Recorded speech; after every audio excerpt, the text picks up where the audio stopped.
Hello everyone. और आप लोग कैसे हैं? मैं उम्मीद करता हूं कि आप लोग ठीक होंगे। दिल्ली विकास प्राधिकरण की वैकेंसी आई है जिसको हम दिल्ली डेवलपमेंट अथॉरिटी बोलते हैं। क्या है कि इसमें हर एक पोस्ट के लिए वैकेंसी है और अलग अलग क्वालिफिकेशन मांगा है। तो इस वीडियो में अगर आप 10+2 किए हैं, डिप्लोमा किए हैं, आईटीआई किए हैं, अगर आपका क्वालिफिकेशन कुछ भी है इस फॉर्म को आप अप्लाई कर सकते हैं। बस 10th जिसका वो नहीं कर सकता है। इसमें क्या है कि हमने आपको बताया कि जो दिल्ली विकास प्राधिकरण की जो वैकेंसी है, टोटल पोस्ट जो है 1036 है। ठीक है, 1036 पोस्ट है। अगर इस फॉर्म को अप्लाई कर सकते हैं, क्यों अप्लाई कर सकते हैं? क्योंकि इसमें क्या है कि एग्जाम डेट कंफर्म कर दिया कि आपका एग्जाम होगा, कि इस पे एग्जाम में कोई डिले नहीं होगा। और इसमें क्या है, जो इसका अप्लाई डेट भी डिक्लेयर हो गया है। अप्लाई डेट जो है आपका 3 जून से 2 जुलाई के बीच में इसका अप्लाई फॉर्म को आप अप्लाई कर सकते हैं। अगर आप जनरल, ओबीसी, ईडब्ल्यू से बिलोंग करते हैं तो आपकी जो फीस है वो 1000 है। कितना है? 1000 है। ठीक। और आप फीमेल, जैसे जो जो लोग फीमेल और अदर कैटेगरी में क्या होता है, एससी एसटी, अगर जो लड़के फीमेल के लिए और एससी एसटी के लिए फॉर्म फ्री है, उनका कोई चार्ज नहीं लगेगा। ठीक है, तो इसको फॉर्म भरने में कोई चार्ज नहीं लगेगा। और इसमें क्या है, एग्जाम डेट क्लियर हो गया। एग्जाम डेट जो इसका 1 अगस्त से 30 सितंबर के बीच में आपका एग्जाम हो जाएगा। ठीक है, तो अगर आपका प्रिपरेशन अच्छा है तो आप इस फॉर्म को फिल कर सकते हैं। और दूसरा क्या है, एज लिमिट। एज लिमिट में इसमें दे दिया है। एज लिमिट मतलब कि 2 जुलाई 2023 तक आपका एज मिनिमम 18 साल होना चाहिए। मैक्सिमम जो है आपके अलग अलग पोस्ट के अलग अलग क्वालिफिकेशन के अकॉर्डिंग है। ठीक है, तो उसको हम लोग अभी डिस्कस करेंगे। उसके बाद से क्या है कि हमने बताया कि पोस्ट, जैसे मान लीजिए पहला पोस्ट आपका है जूनियर सिक्योरिटी असिस्टेंट। मतलब कि आपका मिनिमम एज 18 साल होना चाहिए, मैक्सिमम एज 27 साल होना चाहिए।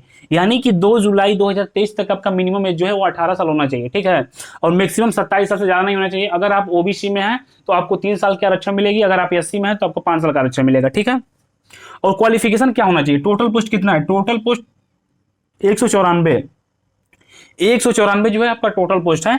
और क्वालिफिकेशन क्या है? अगर आप 10+2 यानी कि 12th पास है तो आप इस फॉर्म को भर सकते हैं।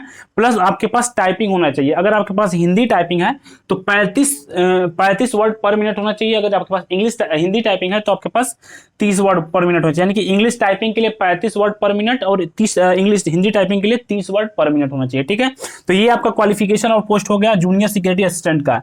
नेक्स्ट है पटवारी का। पटवारी का जो मैक्सिमम एज है वो आपका 21 साल है। यानी कि 21 साल से 27 साल के बीच में आपका एज है। टोटल पोस्ट 40 है।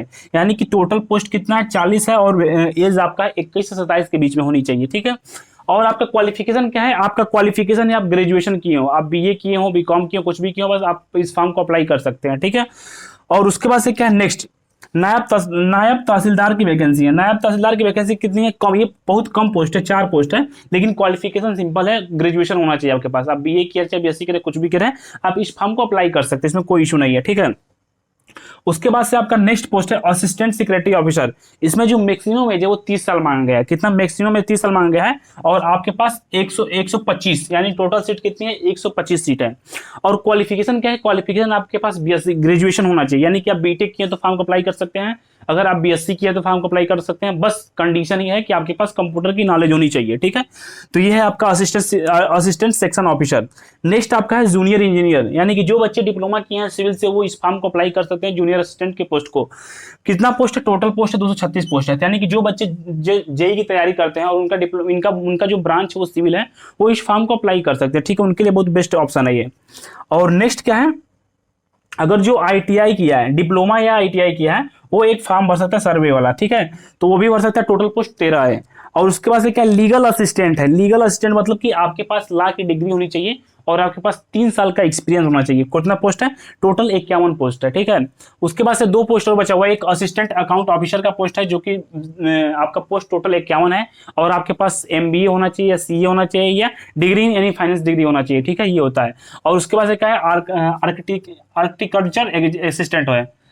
तो इसमें क्या है कि इसमें जो मैक्सिमम एज है वो आपका मैक्सिमम एज 30 साल का होना चाहिए। और इसमें क्या है, इसमें सेम क्वालिफिकेशन, या तो आपके पास एमबीए हो या क्या आपके पास सीए हो। ठीक है, और उसके बाद से आइए हम लोग इसका सिलेबस डिस्कस कर लेते हैं। सिलेबस मतलब कि इसका फॉर्म, जैसे देखिए मैं जो स्टार मार्किंग किया हूं, इसमें जो स्टार मार्किंग है यानी कि जूनियर सिक्योरिटी असिस्टेंट में जूनियर सिक्योरिटी असिस्टेंट, और क्या होता है कि पटवारी जूनियर सेक्रेटरी असिस्टेंट और आपका असिस्टेंट सेक्शन ऑफिसर, ये जो 3 पोस्ट है, इस 3 पोस्ट में आपको 2 पेपर देना है। यानी कि स्टेज फर्स्ट स्टेज सेकंड 2 होगा। ठीक है, स्टेज फर्स्ट क्या होगा, यानी कि आपका दो स्टेज में ये पेपर होगा। यानी कि 3 पोस्ट जो है, 3 पोस्ट है।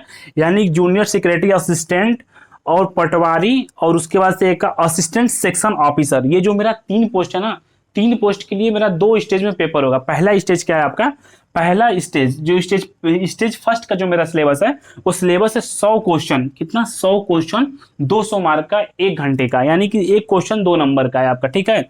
और उसमें निगेटिव मार्किंग है, उसको हम लोग आगे डिस्कस कर लेंगे, ठीक है। तो जो स्टेज फर्स्ट है, स्टेज फर्स्ट जो मेरा है वो क्या है, 100 क्वेश्चन 200 मार्क का है 1 घंटे का, ठीक है। पर रीजनिंग, मैथ, जीके, जीएस और इंग्लिश है, यानी कि टोटल 25-25 क्वेश्चन है आपका, ठीक है। यानी कि रीजनिंग से 25 क्वेश्चन, मैथ से 25 क्वेश्चन, जीके, जीएस से 25 क्वेश्चन और इंग्लिश से 25 क्वेश्चन, ठीक है। और उसके बाद से जो मेरा स्टेज सेकंड है, इसको हम लोग पीडीएफ के माध्यम से समझते हैं, ठीक है। तो जिसमें सेकंड स्टेज था उसका सिलेबस हम लोग डिस्कस कर लेते हैं। सिलेबस देखिए, इसमें क्या है कि पहले जो आपका मैथ है, मैथ का 30 क्वेश्चन आएगा, और जो रीजनिंग है, रीजनिंग का भी 30 क्वेश्चन आएगा, यानी कि आपके पास टाइम रहेगा 1 घंटा, टोटल 60 क्वेश्चन रहेगा, ठीक है। उसके बाद से जो इंग्लिश, यानी कि उसमें जो इंग्लिश है, उसको इंग्लिश में 45 क्वेश्चन रहेगा 315 नंबर का, और जीएस का 25 क्वेश्चन रहेगा 75 नंबर का, उसमें भी टाइमिंग 1 घंटे का है। और आपका जो कंप्यूटर क्वेश्चन रहेगा 20 क्वेश्चन रहेगा 60 नंबर का। और उसके बाद से जो आपका टेस्ट है, यानी जो टाइपिंग टेस्ट है, वो 15 मिनट का रहेगा, ठीक है। तो यानी कि ये है आपका सेकेंड स्टेज के लिए है। फिर उसके बाद से क्या है, तो जैसा कि हम लोग पीडीएफ के माध्यम से स्टेज सेकंड का जो सिलेबस है उसको कंप्लीट डिस्कस कर लिए हैं। अब क्या है देखिए, और बाकी पोस्ट, जैसे मान लीजिए आपका, मैंने बताया 3 पोस्ट के लिए 2 एग्जाम होगा, यानी कि फर्स्ट एक आपका है जूनियर सेक्रेटरी असिस्टेंट, एक आपका है पटवारी, और एक आपका है असिस्टेंट सेशन ऑफिसर, यानी कि 3 पोस्ट के लिए हमें 2 एग्जाम देना है, एक प्री एक मेंस। प्री का सिलेबस हमने बता दिया आपका, और मेंस का भी सिलेबस अभी हमने बताया आपको, ठीक है। उसके बाद से क्या, जैसे उसके बाद से जो मेरा पोस्ट बचता है, एक होता है नायब तहसीलदार, और उसके बाद से अब जूनियर इंजीनियर, फिर उसके बाद से लीगल असिस्टेंट, हॉर्टिकल्चर, और आपका असिस्टेंट अकाउंट ऑफिसर। ये जो मेरा पोस्ट है, इस पोस्ट के लिए क्या है, सिर्फ हमें एक ही एग्जाम देना है, और एक एग्जाम देना है, बाकी और कोई एग्जाम आपके साथ नहीं होगा, सिर्फ 3 पोस्ट के लिए ही एग्जाम आपका होगा। जैसे ये क्या है, 120 क्वेश्चन, इसका सिलेबस सिर्फ एक है, यानी कि बाकी 3 छोड़ के जो है सबका सिलेबस सेम है। इसमें क्या है कि 120 क्वेश्चन है, 120 मार्क का, यानी 2 घंटे का। यानी कि मान के चलिए कि अभी कोई ऑफिशियल नोटिस में कोई ऐसा नहीं दिया गया है, लेकिन इतना दिया गया है कि रीजनिंग होगा, मैथ होगा, जीके जीएस होगा, इंग्लिश होगा। यानी कि ये जो फॉर्म है, इसको आप कोई जो बच्चे एसएससी की तैयारी करते हैं, एसएससी, सीएचएसएल, एमटीएस किसी भी तैयारी करते हैं, वो इसको फॉर्म भर सकते हैं। इसलिए भर सकते हैं कि उनका सिलेबस सेम है। यहाँ पे सिलेबस में किसी प्रकार का कोई चेंज नहीं किया गया है, जो एसएससी का सिलेबस है सेम वही सिलेबस है, बस क्वेश्चन चेंज किया जाए, मतलब क्वेश्चन कितना होगा ये भी डिसाइड नहीं किया गया। लेकिन आई थिंक हमें जहां तक लगता है कि रीजनिंग से 40 क्वेश्चन रहेगा, मैथ से 40 क्वेश्चन रहेगा, जीके जीएस 40 क्वेश्चन रहेगा, इंग्लिश 40 क्वेश्चन रहेगा। अब इसी अकॉर्डिंग हो सकता है, लेकिन अभी कुछ कंफर्म नहीं किस तरीके से होगा। लेकिन नोटिफिकेशन हमको जो इसका नोटिफिकेशन है ना, मैं उसको डिस्क्रिप्शन में यूट्यूब वीडियो के डिस्क्रिप्शन डाल दूंगा, आप लोग वहां से भी चेक कर सकते हैं, क्रॉस चेक कर सकते हैं वहां पर, ठीक है।